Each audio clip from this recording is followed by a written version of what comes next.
On Sunday, the Minnesota Vikings beat the Green Bay Packers 28-22.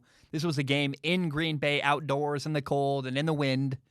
So the Packers are now 5-2. The Vikings are now 2-5. This was a very, very impressive win for Minnesota. Here's why. I actually want to start with some stats. I don't normally talk about statistics and numbers, but listen to this. Kirk Cousins, the Vikings quarterback, was 11 for 14 passing. He had 160 yards with 1 touchdown. And the touchdown, by the way, is misleading because it was literally a simple screen pass to Dalvin Cook, their running back. Dalvin Cook took that pass, that little tiny dump off screen, 50 yards for a touchdown, weaving through defenders. So Dalvin Cook basically did all the work on that play. Now, Dalvin Cook also ran the ball 30 times for 163 yards and 3 touchdowns. On Sunday, Dalvin Cook was the entire Vikings offense. It was a Dalvin Cook show. The Vikings ran the ball for more yards than they threw. Literally, they had more rushing yards than passing yards. They also ran the ball over twice as much as they threw the ball on Sunday. Kirk Cousins was not asked to do much of anything actually on Sunday. He was super efficient, but the Vikings had no turnovers. They played very efficient, clean football. And basically what I'm trying to get at is that this was the most Mike Zimmer game of all time. Mike Zimmer is the Vikings head coach. He's a defensive-minded coach. He loves to run the football. He really doesn't trust quarterbacks. This is exactly how Mike Zimmer wants the Vikings to play all year, all the time, every single game. And actually, this style, if somehow Minnesota can keep it up, could save Mike Zimmer's job. Because here's the thing. You're stuck with Kirk Cousins. You got to make it work with Kirk. You can't trade him. He signed a gigantic guaranteed contract. Nobody wants that contract. So if you're going to win in Minnesota, you got to do it with Kirk Cousins. Mike Zimmer doesn't trust quarterbacks. He especially does not trust Kirk Cousins. At least he definitely doesn't by what I've seen. And I guess this game plan is interesting. If this is their plan moving forward, I'm curious because if you don't ask Kirk to do much of anything, you actually can't hide his problems.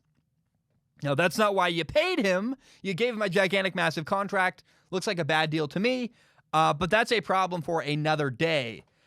I just think it's interesting and kind of cool that Mike Zimmer found a way to win. Like, despite all odds, said, hey, I'm going to find a way to win this football game, and we're just going to will it into existence.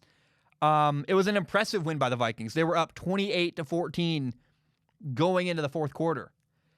And the Vikings defense played very, very well. This is interesting to me because it was funny. In my prediction for this game, I gave praise to the Vikings defense. The Vikings defense. And Vikings fans called me crazy. They said, I know nothing about their team. Why would you praise our defense? Well, I've watched every single Vikings game this year, and I would question, did you watch the second half? Because the Vikings defense got stop after stop after stop. They forced the Packers to punt twice. That's Aaron Rodgers, a former MVP quarterback who's been rolling recently. They stopped the Packers on 4th down twice. Now, a missed pass interference call probably gave them a stop on 4th and 9. And there was one drive where the Packers punted because basically they had 2 holding penalties in a row, leaving them with a 4th and 22. But my point is that the Vikings defense looked very, very well coached.